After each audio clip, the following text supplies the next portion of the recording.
السلام علیکم ورحمۃ اللہ وبرکاتہ۔ اعوذ باللہ من الشیطان الرجیم، بسم اللہ الرحمن الرحیم۔ یسبح للہ ما فی السماوات وما فی الارض، لہ الملک ولہ الحمد وہو علی کل شیء قدیر۔ صدق اللہ العلی العظیم۔ رب اشرح لی صدری ویسر لی امری واحلل عقدۃ من لسانی یفقہوا قولی۔ رب زدنی علما۔ اللہ کی تسبیح کر رہی ہے ہر وہ چیز جو آسمانوں میں ہے اور ہر وہ چیز جو زمین میں ہے، اسی کی بادشاہی ہے اور اسی کے لیے تعریف ہے، اور وہ ہر چیز پر قادر ہے۔ معزز حاضرین، سورہ التغابن کی آیت نمبر 1 ہے، جس کی تلاوت اور ترجمانی ابھی ہم نے سماعت فرمائی۔ اس صورت کی تفسیر کا سلسلہ الحمدللہ جاری ہے۔ گزشتہ ہمارے مطالعے میں اس صورت کے متعلق زمان نزول، نام، موضوع اور مضمون کا سلسلہ جاری تھا۔ موضوع اور مضمون کا سلسلہ جو ہے تھوڑا انکمپلیٹ ہے، اس کو ختم کرنے کے بعد میں انشاءاللہ سورہ کی تفسیر کا شروع کریں گے۔ آگے موضوع کو یہ کرتے ہیں بڑھاتے ہوئے، اس کے بعد اس صورت کے اندر ایمان کی راہ اختیار کرنے والوں کو مخاطب کر کے چند اہم ہدایات انہیں دی گئی ہیں، بڑی اہم ہدایات دی ہیں، ہمیں غور سے اسے سنیں۔ پہلی، دنیا میں جو مصیبت بھی آتی ہے اللہ کے اذن سے آتی ہے، یعنی انسان کو جو تکلیف، پریشانی، مصیبت، بیماری یا جو بھی آتی ہے وہ اللہ کے اذن سے آتی ہے۔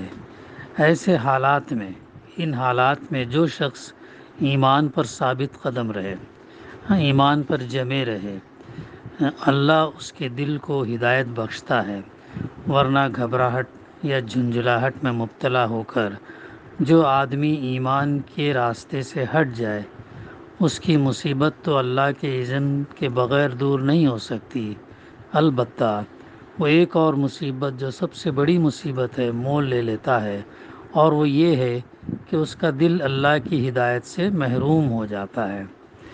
بڑی نصیحت ہے اس کے اندر ہمیں، جب بھی ہم پر کچھ ایسی پریشانی یا مصیبت آئے تو ہم اللہ سے زیادہ رجوع کرنا چاہیے، اللہ سے دور نہیں ہونا چاہیے، اللہ سے زیادہ رجوع، استغفار، توبہ اور دعا کرنا چاہیے کہ اے اللہ، یہ مصیبت یا پریشانی جیسے تیرے اذن سے آئی ہے ویسے ہی تیرے اذن سے ہی یہ دور ہوگی، اور میں تجھ سے دعا مانگتا ہوں، تجھ سے دعا کرتا ہوں کہ جلد از جلد اسے تو دور کر دے۔ علم نشرہ میں بھی ہے نا، ان مع العسر یسرا فإن مع العسر یسرا، ان کر کے جو ہے وہاں پر کیا بتایا گیا، پریشانی کے ساتھ، تنگی کے ساتھ آسانی ہے۔ تنگی کے بعد بھی نہیں کہا گیا، پریشانی کے بعد نہیں بلکہ اس کے ساتھ ہی ہے۔ تو لہٰذا جو پریشانی، جو مصیبت آتی ہے اس پر ہمیں جو ہے صبر، استقامت اور اللہ سے رجوع اور اللہ سے ہدایت طلب کرنا، اللہ سے وہ قوت حاصل کرنا جس کی وجہ سے، جس کے اذن سے ہم اس پریشانی سے جو ہے نکل سکیں۔ تو یہ ہمارے مائنڈ میں یہ کر لینا چاہیے، ذہن میں بٹھا لینا چاہیے کہ کوئی مصیبت، پریشانی اللہ کے اذن کے بغیر نہیں آتی، تو اور اسے نکالنا والا بھی اللہ ہی ہے۔ یہ پوائنٹ ہمارے کانشینس یا ضمیر جسے کہتے ہیں، یا ہمارے شعور، تحت شعور کے اندر یہ رہنا چاہیے۔ Any problem, what ever problem which is coming in our life is from Allah subhanahu wa ta'ala, and He alone will remove those obstacles, difficulties۔ یہ ہمیں سمجھ کے چلنا۔ دوسرا نقطہ اس کا یہ ہے کہ مومن کا کام صرف ایمان لے آنا ہی نہیں، بلکہ ایمان لانے کے بعد اسے عملاً اللہ اور اس کے رسول صلی اللہ علیہ وسلم کی اطاعت کرنا چاہیے۔ صرف ایمان لا کر، کلمہ پڑھ کر بیٹھ نہیں جائیں، بلکہ اس کا پریکٹیکل یہ کرنا چاہیے۔ جیسے کلمہ پڑھتے ہی پہلی چیز جو فرض ہو جاتی ہے وہ نماز ہے، پھر اس کے بعد صاحب استطاعت ہیں، زکوٰۃ کا اگر یہ جمع ہوا 1 سال تک مال رہ گیا تو پھر زکوٰۃ، پھر روزے، پھر اور جو ہے حج صاحب استطاعت ہیں، تو یہ تمام چیزیں پریکٹیکلی پھر مکمل اطاعت کرنی چاہیے۔ اللہ نے اور اس کے رسول نے جن چیزوں کو کرنے کو کہا وہ کرنا، اور اللہ اس کے رسول نے جن چیزوں کو منع کیا اس سے رک جانا۔ یہ ہے بیسک چیز، ہمیں سمجھنا چاہیے، سمپل ہے، اتنا کمپلیکیٹڈ نہیں ہے اسلام۔ اس کے لیے جاننا کہ اب اللہ نے کن چیزوں کو کرنے کے لیے کہا، کن چیزوں سے رکنے کے لیے کہا، اس کے لیے ہمیں اتنا علم تو چاہیے کہ وہ جانے کہ کیا ہے وہ چیزیں، اور اس کے لیے بہترین سرچشمہ ہدایت، گائیڈنس، رہنمائی ہمیں کس سے ملتی ہے؟ قرآن مجید سے ملتی ہے۔ قرآن مجید ہم اس لیے پڑھیں تاکہ ہم اس کے مطابق اپنی زندگی کو ڈھالیں، اب ہم اس کے مطابق عمل کریں، اور جب ہم اس کے مطابق عمل کریں تو بہت بعض دفعہ مشکل سچویشنز میں بھی اللہ کی مدد آتی ہے۔ جب ہم اپنا قدم اس راستے پر ڈالتے ہیں تو اللہ کی مدد آتی ہے، اللہ کی نصرت آتی ہے، تو یہ ہمارا یقین ہونا چاہیے۔ تو اس کی صرف ایمان لانا نہیں، کیونکہ ایمان اور عمل صالح یہ 2 چیز ہی ہے جو انسان اپنے ساتھ لے کے جائے گا، باقی کی تمام چیزیں دنیا میں چھوڑ کر جائے گا۔ بار بار ہمارے سامنے یہ بات آتی ہے، تو اس لیے ایمان، اللہ، رسول، آخرت، اس کا یقین، اس کو ماننا، دل سے ماننا، اس کے مطابق اپنے آپ کو ڈھالنا، یہ چیزیں ہیں۔ تو اگر اس سے انسان روگردانی اختیار کرے گا تو اپنا نقصان کرے گا، اور وہ خود اس کا ذمہ دار ہے، کوئی اور اس کا ذمہ دار ہے، کیونکہ رسول اللہ صلی اللہ علیہ وسلم حق پہنچا کر بری الذمہ ہو چکے ہیں۔ آپ صلی اللہ علیہ وسلم نے یہ پیغام پہنچا دیا، آخری خطبے میں بتانا اللہم اشہد، اللہ تو گواہ رہی ہو، میں نے یہ پیغام ان تک پہنچا دیا۔ 3 دفعہ آپ نے کہا کہ میں یہ پیغام ان تک پہنچا دیا، تو یہ قیامت کے دن جو ہے وہ یہ وہاں پر یہ کریں گے، وہ بری ذمہ ہو جائیں گے۔ اب یہ اس میں آگے بتایا کہ اب ان کا جو لوگ وہاں موجود تھے انہوں نے ان لوگوں تک پہنچایا جو وہاں موجود نہیں تھے، پھر وہ لوگ پھر یہ کام آگے کرتے گئے، بڑھتا گیا، سلسلہ بڑھتا گیا۔ اب ہمارا بھی کام یہ ہے کہ جو ہم جانتے ہیں ان تک پہنچائے، جو نہیں جانتے ہیں۔ اب اس میں امت کے افراد بھی ہو سکتے ہیں، غیر مسلم بھائی بھی ہو سکتے ہیں، تمام ہو سکتے ہیں کہ یہ پیغام، یہ اسلام کی تعلیمات، یہ دین حق جو ہمیں پہنچانا ہوگا۔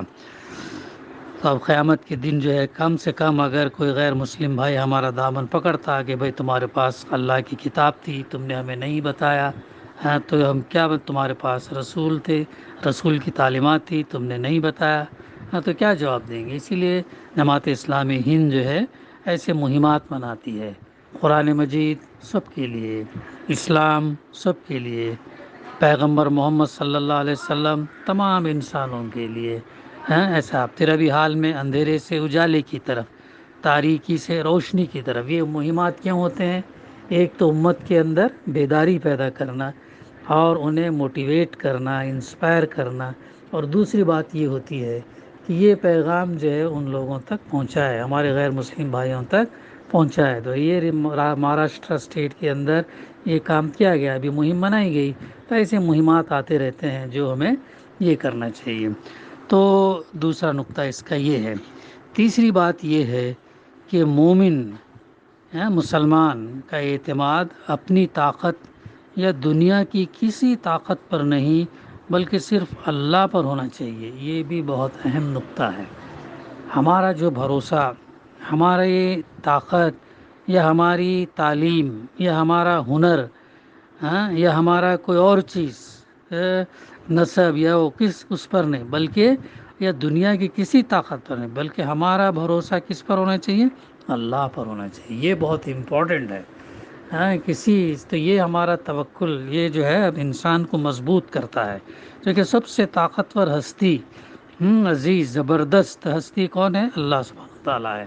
اور جب اس کا بیکنگ، اس کا سپورٹ، اس پر اگر ہمارا بھروسہ رہے، پھر دنیا سے پھر ڈرنے کی کیا بات ہے؟ دنیا سے کسی کے اوپر اور بھروسہ کرنے کی کیا ضرورت ہے؟ ہمارا اصل جو ہے سرچشمہ طاقت کا جو ہے وہ ہے اللہ سبحانہ تعالیٰ، اس پر جو ہے ہمارا اعتماد، کانفیڈنس۔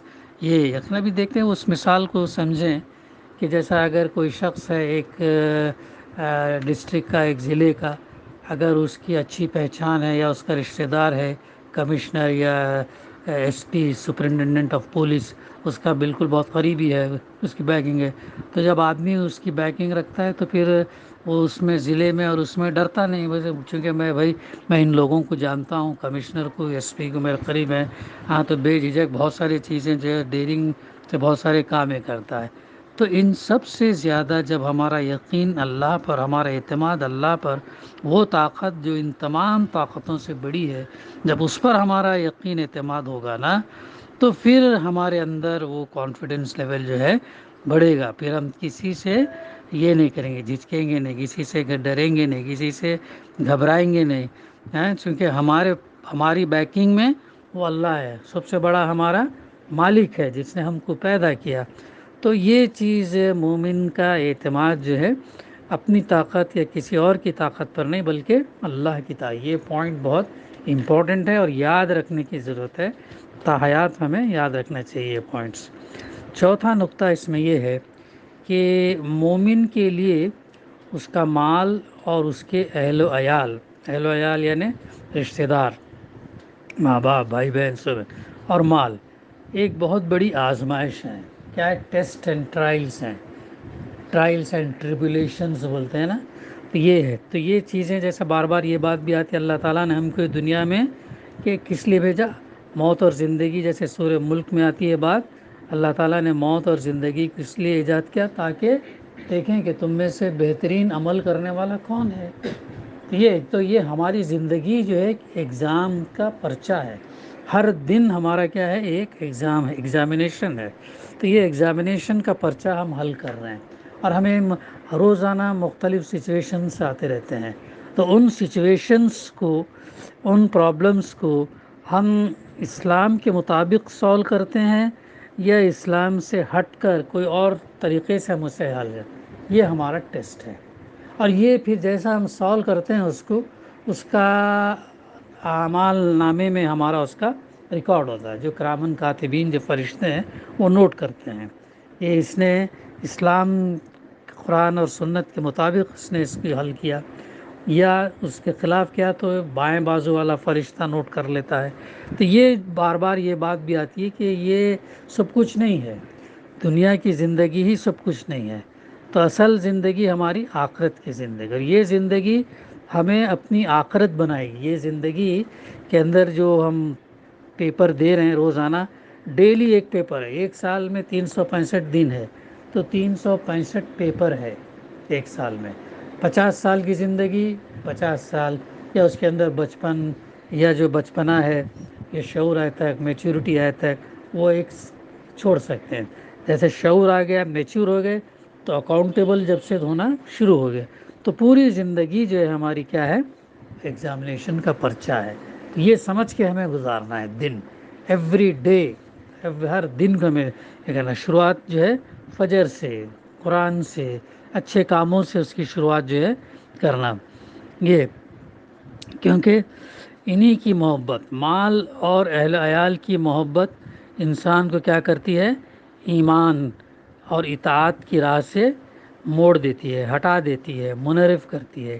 اس لیے اہل ایمان کو اپنے اہل و عیال سے ہوشیار رہنا چاہیے کہ وہ بالواسطہ یا بلا واسطہ ان کے حق میں راہ خدا کے رہزن نہ بننے پائیں، ہاں، کہ ہمارے اہل و عیال جو ہے کہیں ایسا نہ ہو کہ ان کی وجہ سے ہم راہ راست سے ہٹ جائیں، تو یہ ہمیں غور کرتے رہنا چاہیے۔ ہوتا ہے نا بہت دفعہ رشتہ دار کی وجہ سے انسان انہی کے اس میں جو ہے حلال حرام کی تمیز بھول جاتا ہے، اپنے اہل و عیال کے لیے حرام بھی کما کے لاتا ہے، ان کا پیٹ بھرنے، ان کے ناجائز خواہشات کو پورا کرنے کے لیے ادھر ادھر سے بھی جو ہے یہ کرتا ہے۔